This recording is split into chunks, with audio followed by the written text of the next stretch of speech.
Hey everyone, welcome to Locked On Lakers for Tuesday. Brian Kamenetsky, Andy Kamenetsky, Anthony Davis, all signs pointing to a return on Tuesday in Brooklyn, upgraded to probable.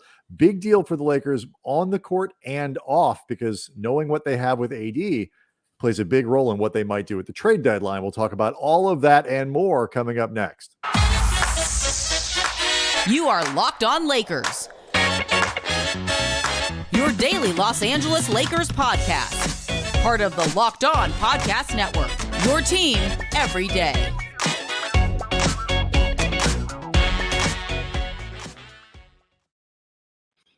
I want to thank everybody for making Locked On Lakers your first listen of every day, Monday through Friday. Get this thing up for you as early as we possibly can. Reminder, too, if you subscribe to the YouTube channel, Locked On Lakers on YouTube, on non-game days especially, you can get access to the podcast a little early. We try to get it up earlier there. But anyway, you're getting your content all over the place when you are with us at Locked On Lakers. Make another Locked On podcast your second listen of every day after making us your first. Go Locked On Rams with our buddy Travis Rogers. Hey, it's an exciting time right now for the Rams. So good do suggestion. it, man. You love his coverage, by the way. He's great.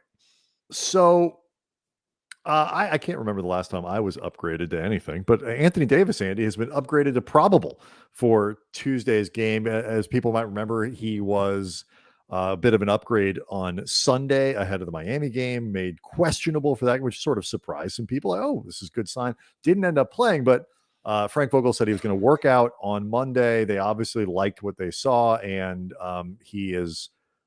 it looks like he's going to be able to play on Tuesday. If not Tuesday, certainly probably by Thursday in Philadelphia.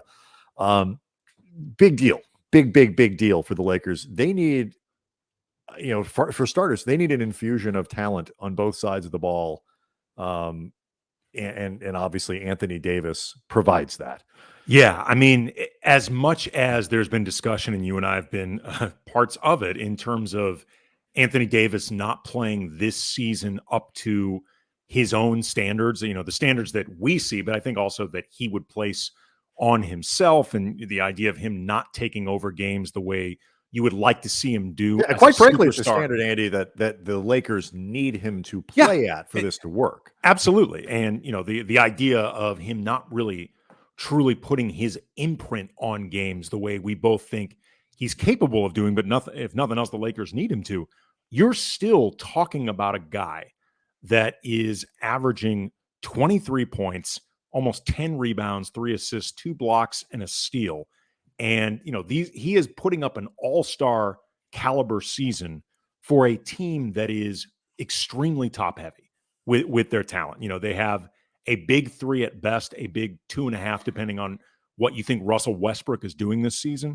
But there's what you think of Austin Reeves at any given moment. Right. I mean, but there is a big gap between the big 3 guys and everybody else, however the hell you want to rank everybody else. Mm-hmm. And also, too, the defensive possibilities for this team, however good you think they can be, they are drastically affected by Anthony Davis's presence. I mean, more so by him than any one person on this team, maybe by like the rest of the team combined. I'll go so far as to say, Andy, right now, I mean, it's off the top of my head. I'm not going through every roster. Don't at me if Charlotte is the exception to this rule and I'm not getting it.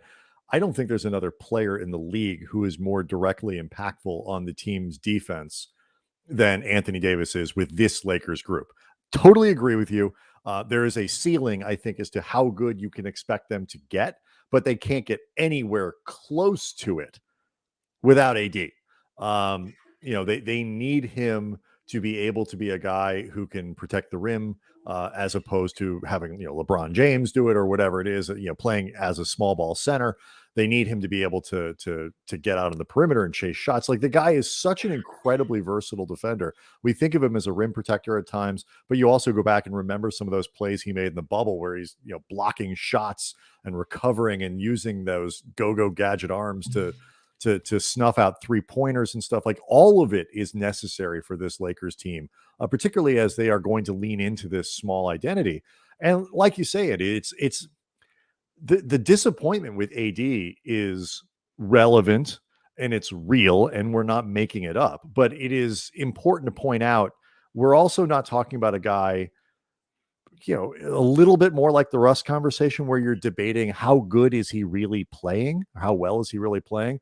The difference with AD is the Lakers need him to be a top 5 caliber player night to night. You look at him and say, "Ooh, he's one of those top 5 guys." And he's more been like a top 15 guy, top 20. Like that's not what they need him to be. Yeah, I'd maybe go a little higher than that, but definitely not top 5. Top 15, and that's the top point. 10, top 12, whatever it is. They need him to be ultra elite, and he's just regular, like, all-star, second team, all NBA, whatever it might be. That's still really good. It's just not what they need him to be. But you're getting back a legit all-star caliber guy. It's going to make a huge difference. I think the other thing too, Andy, is that it pushes Westbrook back to a place that I think suits him better on this team. I've made a point of it. The Lakers are so much better when Westbrook doesn't have to score. When he can, that's great. When he's feeling it, that's great. When you push pace and do all that. Anthony Davis, by the way, great partner for that. Great lob partner. Great. The two of them were developing a nice chemistry. Absolutely. He went out. Well, I mean, say what you will about Russ. Russ has a history of making centers look good, and providing them easy opportunities and all that. Anthony Davis got great hands, runs the floor beautifully, all that stuff, plays very well into Westbrook's strengths, and will help, I think, speed the Lakers up offensively. I mean, Davis is great at challenging at the three-pointer with the three-point line, and then just keep going. And and Russ obviously is a great rebounder and outlet passer, can make those plays. He'll help Westbrook defensively. He'll help everyone defensively. And so, the impact that he has on all of these guys is really significant. And I think start with LeBron, who looks to me, particularly defensively, just tired. He's tired. He's carrying an awfully large burden here. Yeah, he really is. And, we can get into some more specifics with LeBron later in the show if we want to. But I think one thing that AD will do for LeBron, because there have been times where as much as LeBron, I think, is really trying to carry this team offensively, if nothing else, through this stretch. Yeah, I agree. It's wearing on him, and it's wearing on this whole team.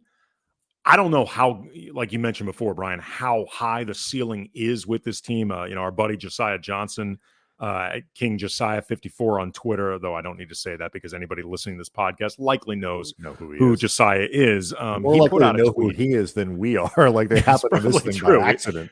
That's true. We probably need Josiah on buckets talking about us more than Josiah needs us talking about him. Misspelled probably. Right, but he's our buddy nonetheless. But anyway, he's also a massive Laker fan, LA guy and all that. But he put out a tweet asking the question, just what do you think the Lakers ceiling is this year? And I retweeted it with a still photo of John Cusack in Being John Malkovich when he's on the 7.5 floor and he has to keep like stooping over all the time to try to fit in this, bizarre building that he gets hired to be at, and eventually discovers the portal to John Malkovich's head. That's what it's felt like, the ceiling for this team. AD, though, if nothing else, offers the possibility of a raised ceiling. He offers right now a team just hope. Like the Lakers have been running dangerously low on hope. There have been a few recent episodes, Brian, where I've talked about how it's felt like this team has lost belief in itself. Like just the ability to even try to talk themselves into the idea of being able to get it together. It's a funny mix of no hope and all hope. It's like night to night, there's not a lot of hope that it's going to get better right now, but there's a ton of hope, fingers crossed. But when Anthony Davis comes back, we'll be able to make this work. And the other problem, though, is if it doesn't work, though, now you have two guys and Anthony Davis has to stoop even lower to get, not his head on the ceiling of the 7.5 floor. Does anybody here know? Has anybody ever seen a chicken? All right, let's talk a little bit more about LeBron, and let's talk about why this is so significant for the Lakers from a timing standpoint as well. With the trade deadline coming up, we'll do all of that. Maybe go through some trades as well next. Locked On Lakers brought to you by Prize Picks. Laker fans, you've been hearing me talk about Prize Picks for months. Have you signed up yet? Prize Picks is daily fantasy made easy. You're going to love this app for NBA and mixed sport pick'ems. For a limited time, there's a no-brainer offer for all Prize Picks users. Users get $50 for free if a player in your first Prize Picks entry scores a single point, just 1 point. Pick somebody who is likely to play. Get like 3 shots. That's all you need. But you got to use the code NBA. It's an exclusive offer for Locked On fans who use the code NBA. Prize Picks has the best DFS prop game on the market. Prize Picks offers more NBA props than any other DFS prop operator, offers all the superstar players as well as bench players, only getting a handful of minutes each game. And this is the fun part. You can do mixed sports entries. Use the award-winning app on both the App Store and Google Play. Entries can be made in 60 seconds or less. It's that easy. Prize Picks is safe, offers fast withdrawals. Again, go to prizepicks.com today. Use the promo code NBA or go to the App Store, download the app. If you're not playing Prize Picks, you don't know what you're missing. LeBron said something interesting after Sunday's loss in Miami, that basically he's in the best offensive, one of the best offensive grooves that he can remember at any point in his career. It's going as well as it ever has, and he has no intention of slowing down or no need to slow down, and believes that he can keep playing at this level. Right now, he hasn't had the luxury of slowing down. That's what I want to talk to you about, because I feel like we have reached a point where it's pretty clear the concept of LeBron, the load is lightened. He can kind of cruise through the season with a Mai Tai, put his feet up and whatever it might be, and really have some of that burden taken off of him, Andy. I think we're past that. It is not going to happen. If it is important that LeBron can continue to orchestrate the offense and perform at the level that he has, getting Davis back is really significant for that, both because it takes some of that burden away from him defensively, where he won't have to crank it up in significant moments as much on both ends, because it takes a ton out of you to try to play that way. And then also it will make his life easier to be that offensive force when you have Davis there as well. LeBron and AD play extremely well off each other. And you mentioned AD being able to take some of that defensive burden off LeBron. I say this with, the grain of salt necessary. He's had a lot on his plate during this period. LeBron has been every bit as responsible for the defensive shortcomings of this team as anybody else. There have been times where, especially over the last few games. I mean, they were at the very beginning when Davis went out, LeBron really cranked it up, I think, on both sides of the ball, and you could tell. And then I think the guy, it's not doable anymore. It's not doable. It's not, and it's not doable, not just for LeBron at age 37. It's like most superstars carrying that load offensively cannot do it game to game, night in, night out on both ends. Well, unless you're talking about two-way guys in their primes, like their early parts of their primes, there would be periods where Kobe, Kawhi Leonard, guys like that, Anthony Davis, quite frankly, was carrying, if not the number one load type offense on a championship team. He still was doing an awful lot on both ends. But at this phase now, it's just not feasible for LeBron. No. It's not even what you'd want him to be doing right now. And even guys like Kawhi, over the course of their careers, once you get past, 25 years old, 26, 27 years old, measure it out a lot more. And, I think it's clearly there for LeBron when he needs it in the playoffs, the play-in, whatever you want to call it. He has the capacity to dial it up. He just can't do it every single game when the offensive burden is that high. So I think that's going to be critically important, because it is, and it's fun to watch him do this. So I'd like him to be able to sustain it offensively, because I like watching LeBron play offense and then crank it up defensively with the chase blocks and all that kind of stuff. I want it to keep going. So we'll see. Yeah, there's also too. You start getting into the regularity of Frank Vogel's rotation. He's already said that the centers on this team are primarily going to be LeBron and AD, and it's going to give Vogel just more flexibility with everything else that he wants to do. Like, we spoke during Monday's show about the problematic play from Trevor Ariza lately. He just has not been playable. If you've got LeBron and AD out there to start the game with LeBron at the 4 now, or whatever position you want to be calling LeBron, with Anthony Davis there. You've got more mobility with that size that maybe you can get away with playing somebody smaller at the 3 without I was about to say, necessarily I think it opens up opportunities for Stanley Johnson. I think it opens up, Austin look, Reeves. Austin Reeves, who did not play much on Sunday, which is No. surprising to me. But like a lot of these combinations, and then you go back to the hope thing, and we'll go to the other significant thing here in a second with AD's return and the timing of it. The part of the hope here is that if you break it down, small sample sizes, Westbrook, Davis, LeBron as a combination, when the center, the traditional center isn't on the floor, DeAndre, Dwight Howard, the numbers are actually pretty good. Yeah. And so as much of a problem as making this thing mesh has been, there is some evidence that the three of those guys work pretty well together in these sort of quasi small lineups, because LeBron and AD as a front court is not small. It's mobile and it's agile and it's untraditional, but it is not small. 9 games, Andy. If AD does in fact play on Tuesday, 9 games they get before the trade deadline, which is February 10th. And that is significant. The Lakers need to find out what they have with this 3-person combination, because there's really no trade scenario where this kind of information isn't relevant, both from what do we need and also what are we saving here? Is it worth it? Yeah. This is different than, and we're going to get into some specifics. We're going to get into some specifics. Kevin O'Connor over The Ringer has a really interesting piece about the possibility of a Russell Westbrook for John Wall trade, or something even more expanded involving the Lakers and the Rockets. Kevin always does great coverage for The Ringer. And before we even get into just those specifics, and whether or not it makes sense for the Lakers on the court and stuff like that, you do have to be thinking about just the idea of, okay, honestly speaking, what do we have? Because, for example, the Lakers pre-Achilles tear for Kobe, they took a couple seasons where they went all in.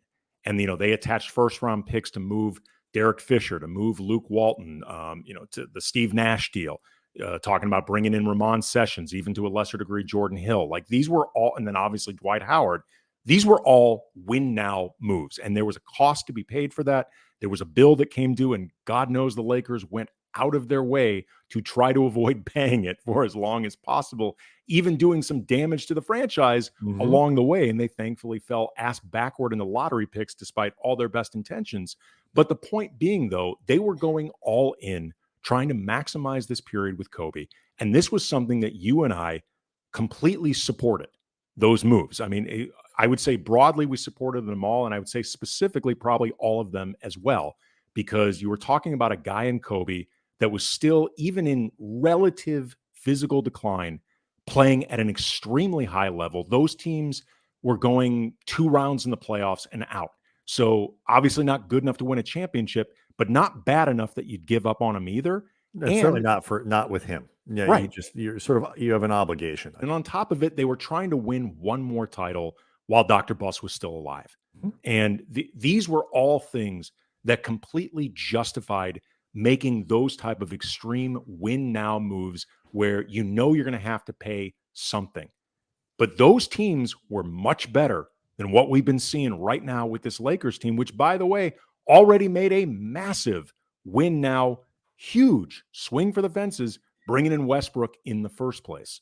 So you got to make sure that you are not throwing good money after bad in anything that you do. Right, because you really only have one more swing. You have the contract of THT, none, and that first round pick. They don't have anything else of value really that they can trade, and you can only trade those things once. So 9 games, they're actually fortunate that Davis comes back at the time he does. 9 games is enough time to get a feel. It's going to take a couple before it might look good or bad or whatever. But by assuming everybody stays healthy, which is obviously not a safe assumption right now, the way that this season is gone, but assuming, guys can stay on the floor and you get a sample size, 9 games is enough to get a feel for, okay, everybody's slotted into the position that we need them to be, with a rotation that works, with an identity that we believe in, small ball and so on. Okay, it's worth pushing the chips that we have into this. I don't know if it's going to look good enough or not, but I think they are hugely fortunate to have the opportunity to see. Let's talk about some of those specifics, though, because whether it's Jeremy Grant, Mark Stein reporting the Lakers have made that offer and have obviously not been accepted yet. We would have talked about that. But I'm going to go get a source to confirm that, Brian. Sources say that the Lakers have not yet traded for Jeremy Grant. That is true. We're professionals. And, but John Wall, Eric Gordon, Terrence Ross, all kinds of names floating around the tradeosphere. And we'll break some of that down next. Locked On Lakers brought to you by BetOnline. BetOnline wants to wish you a happy new betting year. As we continue the march to the playoffs and beyond, BetOnline remains the #1 spot for all the best sports wagering action in 2022. It's a new year and a new updated desktop and mobile website. To sign up today and receive your 50% welcome bonus on your first deposit, just use the promo code LOCKEDON to get started. From football, basketball, hockey, boxing, and UFC, right down to your favorite Vegas casino games. Don't wait to take advantage of all the amazing offers available for 2022. BetOnline, the fastest, easiest way to wager on all your favorite sports. BetOnline, where the games start. Okay, so this has been, the idea has evolved that the Lakers could trade Russell Westbrook from there is literally no way it could ever get done to different people from Mark Stein and others pointing out, well, then technically speaking, that's not true. The Lakers could trade Russell Westbrook. Ironically, back to the Houston Rockets for John Wall and just do John Wall for Russell Westbrook part due. Houston, ever opportunistic, would say, sweeten this up a little bit. We got to send us a pick. That 27 first rounder, which could have value. I mean, it's way out in the distance. But, there is certainly a scenario where in 2027, the Lakers are coming off a very bad season, rebuilding all kinds of stuff and so on. So it could be a sneaky good asset. Let's start with just that. Westbrook and a pick for John Wall. What say you, Andy? No. I'm not doing that, man. John Wall has played half a season of basketball in the last season and a half of the NBA. He has had a long and checkered injury past. He has had a ton of issues staying on the court. He has yet to play this season. I don't know what he looks like right now. Even if you think that Wall may be in certain respects a better fit for this team than Westbrook, there are still a fair amount of similarities between the two of them. And John Wall does not strike me as somebody who is easy to just drop into your team halfway through a season. A team, by the way, that has been struggling all year to get any type of flow and rhythm going with a first-round pick on top of it. Mm-hmm. No, I'm not doing that. Absolutely not. Yeah, I mean, you go back and you look at it. Wall played as a 26-year-old in 2016, 2017, played 78 games, actually relatively durable for a good stretch of his career. Then played 41 games in 17-18, 32 in 2018-2019. He didn't play in 2019-2020. And in 2020-21, played 40 games. So that's not a lot and hasn't played this year, although obviously he could. Houston is just not playing him. Well, it's not necessarily that simple. He could. He could play, theoretically. He is healthy enough to play basketball. Well, theoretically, according to him, but there's also, there have been reports that John Wall is not on the court right now because he's insisting on starting.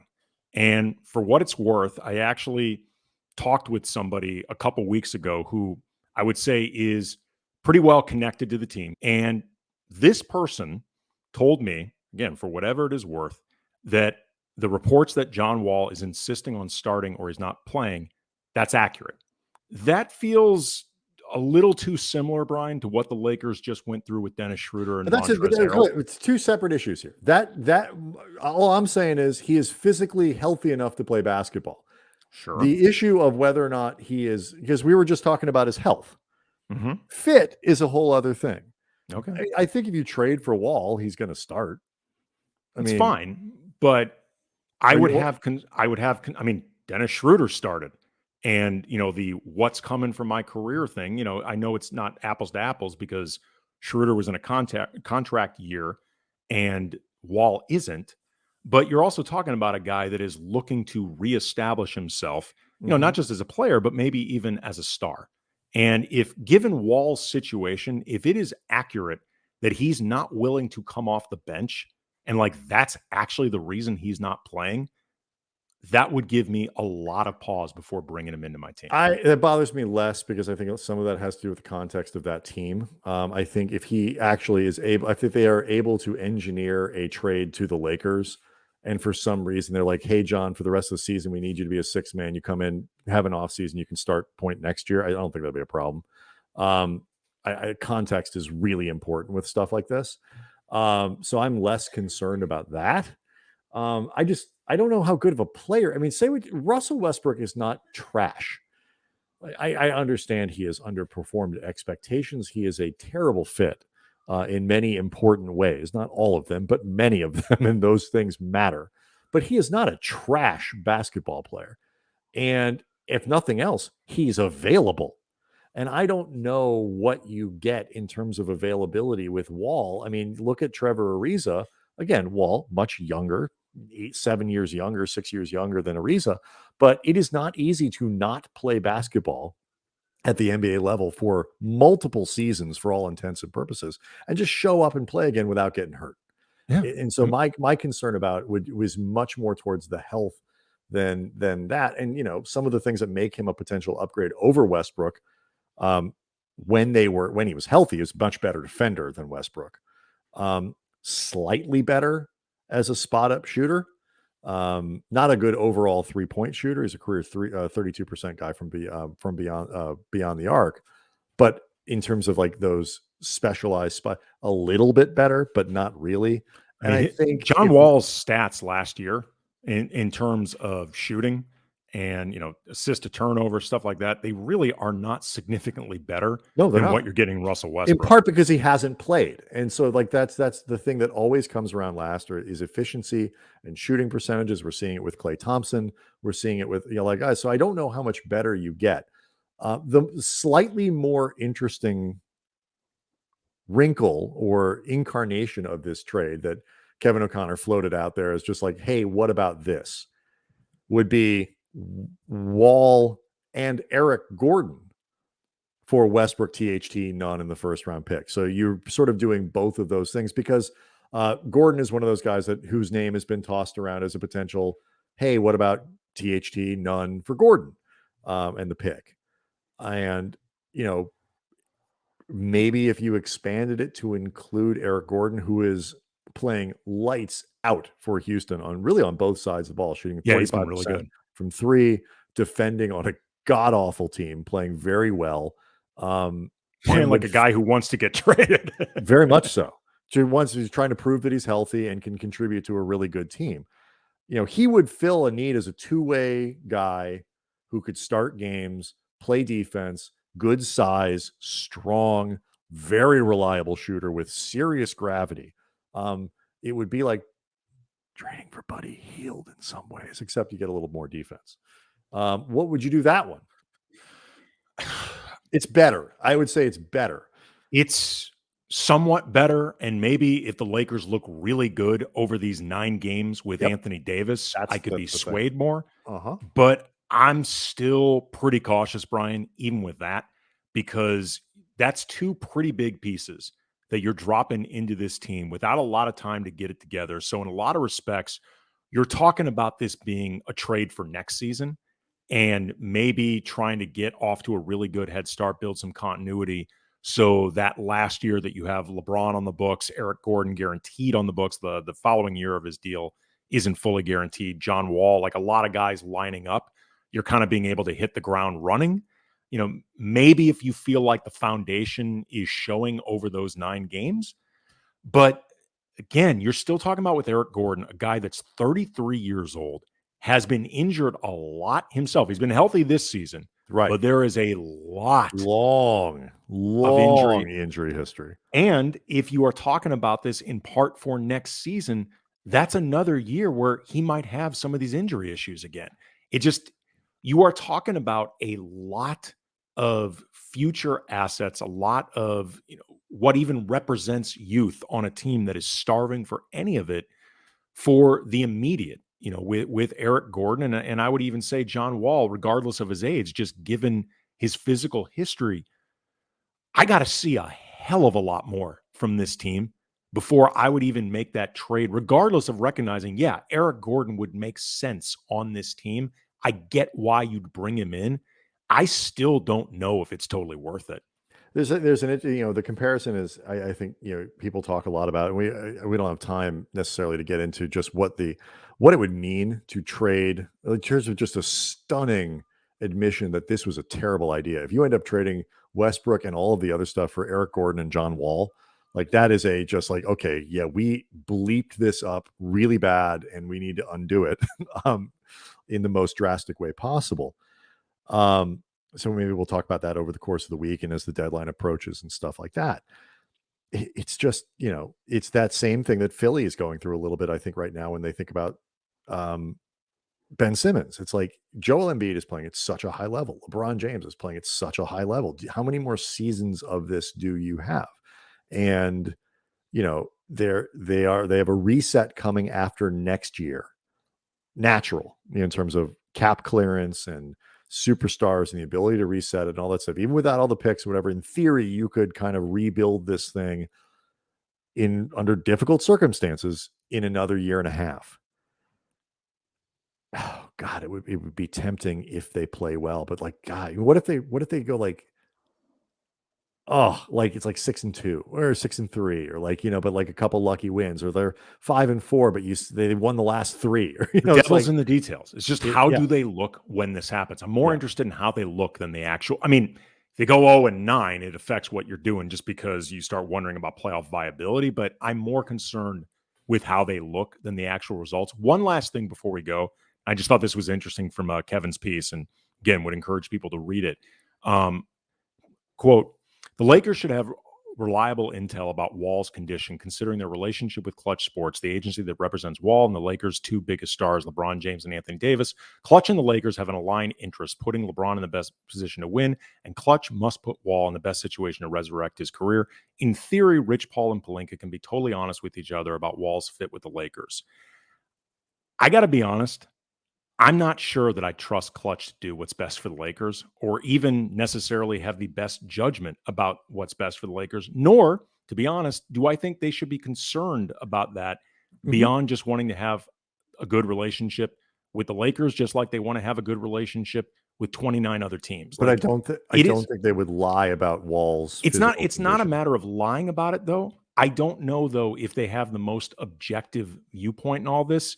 And, with what we saw with Taylor and Horton-Tucker, it is easy to believe, if nothing else, that the Clutch influence led the Lakers to make a decision that was not, frankly, in the best interest of the Lakers. And this is not a slight against Rich Paul. It's not a slight against Rich Paul. Was not anti-Lakers interest. It's signing THT without signing Caruso. You could have done both. There's nothing anti-Lakers about encouraging them to keep THT. They could have done both. But if there was a decision to be made, it is hard to believe that the Clutch influence in a one or the other type scenario didn't play a role in this. And I want to make it clear, this is not a slight against Rich Paul. The Lakers made a choice about deciding they could only sign one or the other. I understand that. I'm just saying that influence looms, and I'm not always sure that it leads to the best things for the Lakers, which is fine. It's not Rich Paul's job to fix the Lakers. Like putting John Wall in a better situation, assuming the Lakers even are a better situation, that's his job, but that's not automatically the same thing as helping the Lakers. I just think it's important to remember that. That's all. Right, but I think in that respect, the thing that matters is John Wall's health. And I do not, first of all, the Lakers can give him a physical and they can do all that stuff and whatever. But it is not in Clutch's best interest to lie or mislead the team about his health. And ultimately, that's the thing that matters more than anything. Everything else is the Lakers doing their due diligence about fit and this and that and how it's going to work and whatever, and just making the decision it's better than Westbrook. The Of only course. thing that would be on Clutch is his physical state, and if they lie about that, that is horrendous I'm or not mislead. suggesting. So I just don't. My point is, I don't see it as a risk. I don't see that as any different or abnormal. I would Um, be I would be trepidatious about making this more of a partnership seemingly than it already is. That's all. okay, that's a different question. I'm not trading for John Wall. Doesn't have to be part of a partnership. It's just like this is the Well, only the option that they have. It's not like they're not choosing John Wall over 7 other options, okay. including 3 non-clutch clients. No, This I is the understand that. only way you can trade Russell I Westbrook. understand that. I'm So just I just don't I understand what you're saying. I just don't know if it's as relevant in this particular situation. But I do think broadly, be careful. Like they're not necessarily your friends. I understand that that's completely. my point. They're not your friends. That's it. Okay, fair enough. All right, well, we'll see what happens Tuesday night in Brooklyn, and hopefully Anthony Davis with his return. Obviously, lots to cover after the game and going forward through these 9 games ahead of the trade deadline. We're at make or break time for the Lakers, and it's going to be fascinating to watch what comes over the next few weeks. We'll see everybody on Wednesday.